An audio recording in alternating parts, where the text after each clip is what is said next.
Hello students, so in this video we will do the fifth question of exercise 2.3 and this is also the last question of this exercise. So देखते हैं ये fifth question है क्या.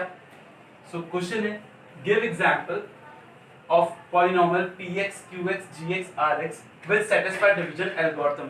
So students ये px, qx, gx, rx वही है जो इनके मीनिंग्स होते हैं. मीन्स px का मतलब है डिविडेंड, qx का मतलब है कोशिएंट, gx का मतलब है डिवाइजर और rx का मतलब है reminder. So, with satisfied division algorithm और division algorithm क्या है? Px is equals to gx into qx plus rx ये आपको पहले से पता है, ठीक है. एंड rx की वैल्यू या तो जीरो हो सकती है, रिमाइंडर या तो जीरो होगा या रिमाइंडर की जो डिग्री है वो gx की डिग्री से कम होगी. और क्वेश्चन में बोला गया है कि वो ऐसे पॉलिनोमियल के हमको एग्जांपल्स देने हैं जो डिवीजन एल्गोरिथम को सेटिस्फाई भी करते हो और ये जो कंडीशंस दी हैं इनको भी सेटिस्फाई करते हो. जैसे फर्स्ट पार्ट में बोला गया कि degree of px degree of qx के इक्वल होनी चाहिए, ठीक है. सो ये हम लोग देखते हैं अभी कैसे सॉल्व करते हैं. बट इसको करने से पहले कुछ चीजें और हैं जो आपको पता होनी चाहिए. वो क्या है? Degree of px is equal to होता है degree of gx plus degree of qx. ये भी याद ध्यान रखिएगा, ये भी ध्यान रखिएगा. जो डिविडेंड की डिग्री है, डिविडेंड की जो डिग्री है वो gx की डिग्री और qx की डिग्री के सम के इक्वल होती है. और तभी हम लोग ये सारे क्वेश्चंस कर पाएंगे. तो जरा देखिए स्टूडेंट्स, फर्स्ट पार्ट लेते हैं हम लोग, डिग्री ऑफ px. अच्छा एक चीज और है इस क्वेश्चन में कि अधिकतर स्टूडेंट को ये क्वेश्चन ही नहीं समझ में आता है. तो हम सारी चीजें देखेंगे कि क्वेश्चन कहना क्या चाहता है और कैसे उसको सॉल्व कर सकते हैं. तो ये फॉर्मूला भी ध्यान रखिएगा. इसके अलावा सो फर्स्ट क्वेश्चन में degree of px degree of qx. So student first part में हमको देखना है, हमको ऐसे पॉलिनोमियल के एग्जांपल देने हैं जो डिवीजन एल्गोरिथम को भी सेटिस्फाई करते हो और जिसमें डिविडेंड की डिग्री कोशिएंट की डिग्री के इक्वल, ठीक है. तो अब जरा देखिए, let degree of px is equals to 1. So degree of qx will also be equal to 1. अब आप कहेंगे सर ये 1 कैसे आ गया? तो जरा देखिए, हमको ऐसे पॉलिनोमियल के एग्जांपल देने हैं जिनमें px की और qx की डिग्री क्या होनी चाहिए? सेम. तो मैंने 1 ले लिया अगर px, तो डिग्री ऑफ qx भी क्या होनी चाहिए? 1. यानी वो लीनियर पॉलिनोमियल होने चाहिए क्योंकि लीनियर पॉलिनोमियल की डिग्री क्या होती है? 1 होती है. अब आप कहेंगे सर 2 भी तो ले सकते हैं. हाँ 2 भी ले सकते हैं, 3 भी ले सकते हैं, बट और फिर कॉम्प्लिकेटेड हो जाएगा, सॉल्व करने में आपको प्रॉब्लम होगी. वरना 2 भी ले सकते हैं, ऐसा भी कॉम्प्लिकेटेड नहीं हो जाएगा. 2 भी ले सकते हैं. अगर आप इसको 2 ले रहे हैं फिर इसको भी 2 लेना पड़ेगा, इसको 3 ले रहे हैं तो फिर इसको भी 3 लेना पड़ेगा. बट 1 से ही स्टार्ट करते हैं, इजी करते हैं इसको, सॉल्यूशन को और इजी करते हैं. तो डिग्री px 1 है और डिग्री qx भी 1. तो अब जरा देखिए, अगर अब हमको पता करना हो कि gx की डिग्री क्या हो सकती है और rx की डिग्री क्या हो सकती है, क्योंकि डिवीजन एल्गोरिथम में तो ये चारों सेटिस्फाई करने चाहिए, ठीक है, एक दूसरे के साथ. यानी RHS इक्वल्स टू क्या होना चाहिए? RHS होना चाहिए. इस तरह से gx qx और rx और px की डिग्री हो कि LHS इक्वल्स टू क्या हो जाए? RHS हो जाए, ठीक है. सो अब डिग्री ऑफ px है 1, qx है 1, तो फिर हमको चेक करना है कि इस कंडीशन में gx की डिग्री और rx की डिग्री क्या हो सकती है. तो जरा देखिए, अगर ये 1 है और ये 1 है, डिग्री ऑफ qx भी क्या है? 1. तो डिग्री ऑफ gx क्या होगी भाई? ये +1 है, इधर ले आएंगे 1 - 1, तो डिग्री ऑफ gx हो जाएगी 0. अब बहुत सारे स्टूडेंट इस बात में कंफ्यूज हो जाएंगे. किस बात में? कि gx 0 नहीं है. gx 0 नहीं है, gx की डिग्री 0 है. और किसकी डिग्री 0 होती है? कांस्टेंट की डिग्री 0 होती है. जितने भी कांस्टेंट होते हैं उन सबकी डिग्री क्या होती है? 0 होती है. सो आप याद रखिएगा कि जो gx है वो हमारा फिर कांस्टेंट टर्म होना चाहिए. यहां से समझ में आ रहा है. अब जरा देखिए, ये तो बात हो गई किसकी? gx की. यानी degree of gx will be equal to होनी चाहिए 0. वो हमको यहां से पता चला, ठीक है. यहां से मैंने px 1 रखा, qx की डिग्री 1 रखी, तो डिग्री ऑफ gx हमको पता चल गई, ये 0 होनी चाहिए, ठीक. अब हमको देखना है रिमाइंडर क्या हो सकता है. रिमाइंडर की डिग्री क्या होनी चाहिए? रिमाइंडर क्या होगा? तो आपको पता है कि रिमाइंडर या तो 0 होता है और या तो रिमाइंडर की डिग्री gx यानी डिवाइजर की डिग्री से कम होती है. तो जरा देखिए, डिवाइजर की डिग्री तो 0 है, तो यानी रिमाइंडर की डिग्री इससे और कम होगी, बट और कम हो नहीं सकती क्योंकि 0 से कम तो माइनस में चला जाएगा और डिग्री नेगेटिव नहीं होती है। तो इसका मतलब है कि ये वाली कंडीशन तो नहीं सेटिस्फाई होगी, Rx Gx से कम नहीं हो सकता है। क्यों नहीं हो सकता है? क्योंकि Gx पहले से 0 है और 0 से कम हो नहीं सकता है। तो इसका मतलब है कि सेकंड कंडीशन होगी और Rx यानी जो रिमाइंडर आएगा वो 0 आएगा।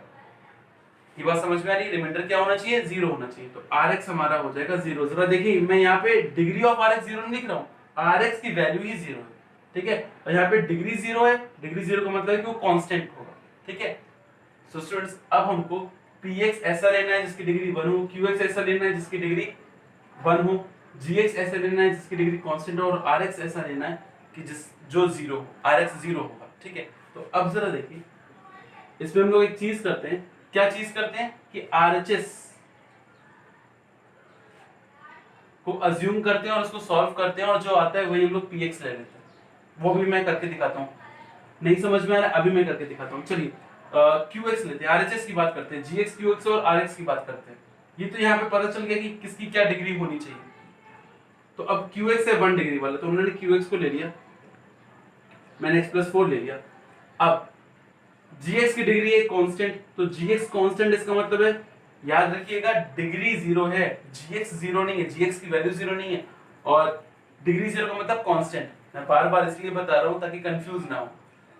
सो Gx है, मैंने मान लिया 5, Gx मैंने 5 ले लिया।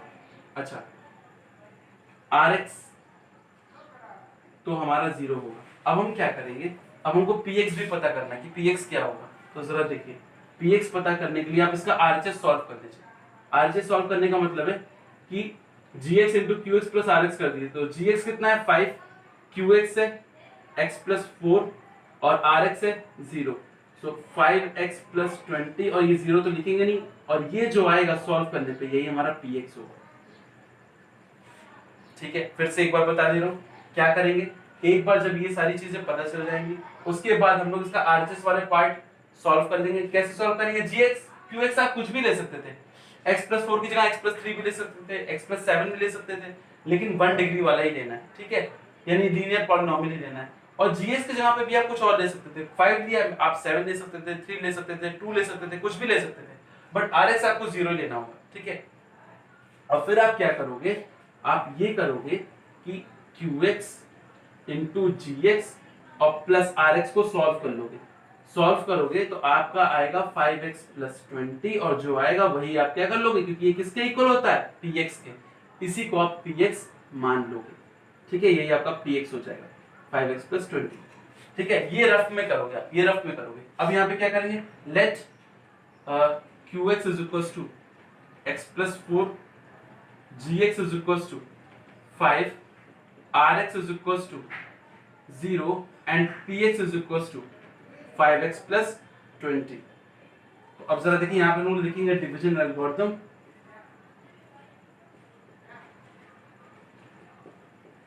डिवीजन एल्गोरिथम, और ये हो जाएगा Px is equals to Gx into Qx plus Rx।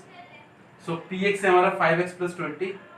ये रफ से ही हम लोग को पहले ही पता चल गया, उन्होंने सॉल्व कर लिया था कि यही होना है। और फिर हम लोग दिखा देंगे कि LHS इक्वल टू क्या है, RHS। और Gx कितना है? 5, Qx कितना है? x+4 और Rx कितना है? 0। सो 5x plus 20 और 5x plus 20।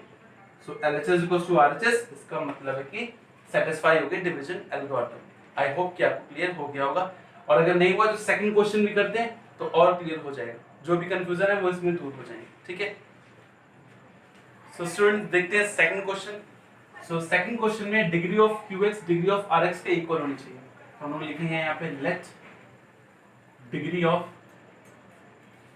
Qx is equals to 1 and degree of Rx is equals to 1। आप ज्यादा भी ले सकते हैं, ठीक है, मतलब ज्यादा भी, इसकी डिग्री और भी ज्यादा ले सकते हैं, 2 भी ले सकते हैं, 3 भी ले सकते हैं, ठीक है।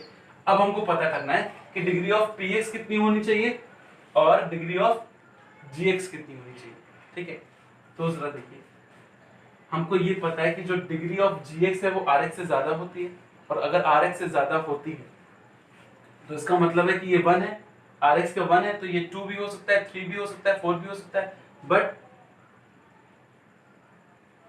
अपनी कन्वीनियंस के लिए हम लोग ले लेंगे डिग्री ऑफ जी एक्स इससे बस एक ज्यादा, विच इज 2। ठीक है, क्योंकि डिवीजन एल्गोरिथम में degree of G X degree of R X से ज्यादा होनी चाहिए, तो मैंने इसमें 2 ले लिया। अब अगर डिग्री ऑफ जी एक्स हमने 2 ले लिया तो फिर डिग्री ऑफ पी एक्स कितनी होनी चाहिए? ये हमको पता है कि जी एक्स अगर 2 है और क्यू एक्स क्या है 1, तो इसका मतलब है कि डिग्री ऑफ पी एक्स होनी चाहिए हमारी कितनी? 3। So degree of P x हो जाएगी 3, would be 3। आई होप कि आपको ये क्लियर हो गया। अब डिवीजन एल्गोरिथम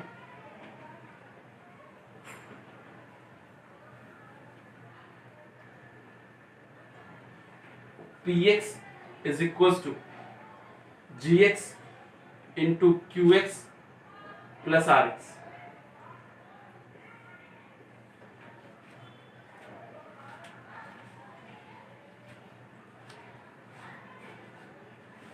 सो स्टूडेंट्स मैंने बताया था जब इतनी सारी चीजें कंफर्म हो जाए तो फिर आप gx, qx और rx अपने मन से ले सकते हैं, उसको सॉल्व कर लेंगे तो हमको px भी पता चल जाएगा। तो जरा देखते हैं ये gx हमको क्या लेना चाहिए। 2 डिग्री वाला है, मैंने ये ले लिया x² प्लस 5x प्लस 6। आप कुछ और भी ले सकते हैं, बस 2 डिग्री वाला होना चाहिए, यानी क्वाड्रेटिक पॉलिनोमियल होना चाहिए। अब qx 1 डिग्री वाला होना चाहिए, मैंने x प्लस 2 ले लिया। rx 1 डिग्री वाला होना चाहिए तो मैंने ले लिया x प्लस 3 ले लिया मैंने, ठीक है। और px 3 डिग्री वाला होना चाहिए, बट px ऐसे ही नहीं ले सकते, इसको सॉल्व करके हम पता करेंगे ताकि हमारा LHS गोस टू क्या आ जाए? RHS। और इसके लिए हम लोग इसको सॉल्व कर लेते हैं, मैं भी यहां सॉल्व कर देता हूं। सो gx into qx plus rx, सो ये हो जाएगा gx का मतलब है x² plus 5x plus 6x plus 2 plus x plus 3, multiply करेंगे x का इन तीनों से करेंगे, so this will B x³ plus 5x² plus 6x plus 2 से मल्टीप्लाई करेंगे, सो 2x² plus 10x plus 12 plus ये x प्लस 3। सबसे पहले बड़ी पावर x³, इसके बाद स्क्वायर वाले टर्म्स को देखेंगे 5x², 2x², 7x², फिर x वाले टर्म को 6x, 10x और 1x, तो 10 और 6 16 और 1 17 x प्लस 12 और 3 15।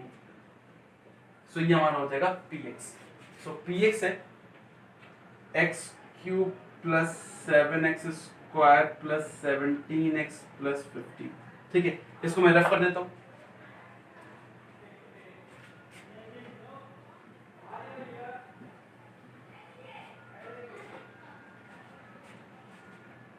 सो स्टूडेंट्स अब लिखेंगे px इज इक्वल टू, ये रफ के लिए है, ये जितना भी सब रफ के लिए यहां पे लिखेंगे कॉपी में ध्यान से। px is equal to gx into qx plus rx। So px हम लोग ने ले लिया है x³ plus 7x² plus 17x plus 15, this will be equal to gx। gx है हमारा x² plus 5x plus 6, qx है x प्लस 2 और rx है x प्लस 3। और यहाँ पे स्टूडेंट्स, यहाँ पे अगर आपको कुछ लिखना है तो ये तो आपने ले लिया, लेट कर लिया था, और यहाँ पे gx लिख दीजिएगा।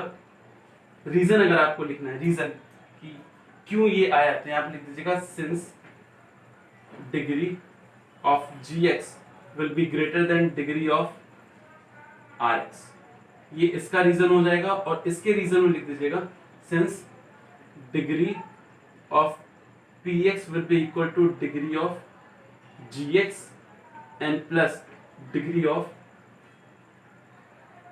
qx, ऐसा लिख दीजिए, ठीक है। तो एकदम अच्छे से ये सॉल्व हो जाएगा कॉपी में। अब आरएचएस वाला पार्ट सॉल्व करते हैं। तो अभी हमने सॉल्व किया तो हमने देखा था कि भाई इसको सॉल्व करने पे भी एलएचएस यही वाला आएगा, और हम दिखा देंगे कि एलएचएस इक्वल्स टू क्या है, आरएचएस। और डिवीजन एल्गोरिथम क्या हो जाएगी, सेटिस्फाई हो जाएगी। तो जैसे मैंने फर्स्ट पार्ट पे किया था वैसे इसको सॉल्व कर लीजिएगा, LHS RHS इक्वल आएगा ही आएगा और ये क्वेश्चन सॉल्व हो जाएगा। सो देखते हैं students third question. So student this is third question and third question में डिग्री ऑफ RX बस दिया, एक ही कंडीशन दी कि डिग्री ऑफ RX 0 होनी चाहिए। तो अगर डिग्री ऑफ RX 0 है तो मैं डिग्री ऑफ GX इससे ज्यादा ले लूंगा 1, ठीक है। और अगर मैं डिग्री ऑफ GX 1 ले रहा हूं तो QX में कुछ भी ले सकता हूं अपने मन से, ठीक है। तो मैंने ले लिया 2 और अगर QX मैंने 2 ले लिया या इसको भी मैं 1 ही कर देता हूं, 1 कर देता हूं, क्यों कॉम्प्लिकेट कर रहे हो। सो डिग्री ऑफ QX मैंने ले लिया 1, तो डिग्री ऑफ PX क्या हो जाएगा, डिग्री ऑफ PX हो जाएगा 2, क्योंकि इन दोनों के सम के इक्वल तो होगी। और यहाँ पे आप रीजंस लिख दीजिएगा, क्या रीजन लिखेंगे कि जो GX की डिग्री है वो RX की डिग्री से क्या होती है, ग्रेटर होती है। और यहाँ पे रीजन लिख लीजिएगा और यहाँ पे भी आप क्या कर रहे हो, लेट ही कर रहे हो, ठीक है। यहाँ पे लेट कर लीजिएगा कि let degree of QX is equals to 1 और यहाँ पे रीजन लिखेंगे कि डिग्री ऑफ PX GX और QX के सम के इक्वल होती है। तो अब RX की डिग्री 0 है यानी कांस्टेंट होना चाहिए, यहाँ पे RX 0 नहीं, RX की डिग्री 0 है तो कांस्टेंट टर्म होना चाहिए। तो मैंने RX ले लिया 5, अच्छा मैंने GX ले लिया, x+2 ले लिया मैंने, QX ले लिया मैंने x+3 और PX फिर सॉल्व करके हम लोग पता कर लेंगे। PX हमारा हो जाएगा, RHS वाला पार्ट सॉल्व करेंगे, GX into QX plus RX, so this will be equal to GX है x+2, QX है x+3 और RX है 5, so x² plus 3x plus 2x plus 6 plus 5 मैंने मल्टीप्लाई किया है, so x² plus 5x plus 11, so ये हमारा हो जाएगा PX। आई होप कि आपको क्लियर हो गया होगा। अब हम लोग क्या करेंगे, डिवीजन एल्गोरिथम लगाएंगे और डिवीजन एल्गोरिथम में हम लोग LHS को क्या कर देंगे RHS, जैसे इससे पहले के क्वेश्चंस में हमने किया था। सो आई होप कि आप लोग अब ये तो कर ही सकते हैं थर्ड वाला पार्ट। इसके आगे मैंने लगभग 80% सॉल्व कर ही दिया है इसको। सो इसके बाद हमारी एक्सरसाइज क्या हो जाती है, कंप्लीट।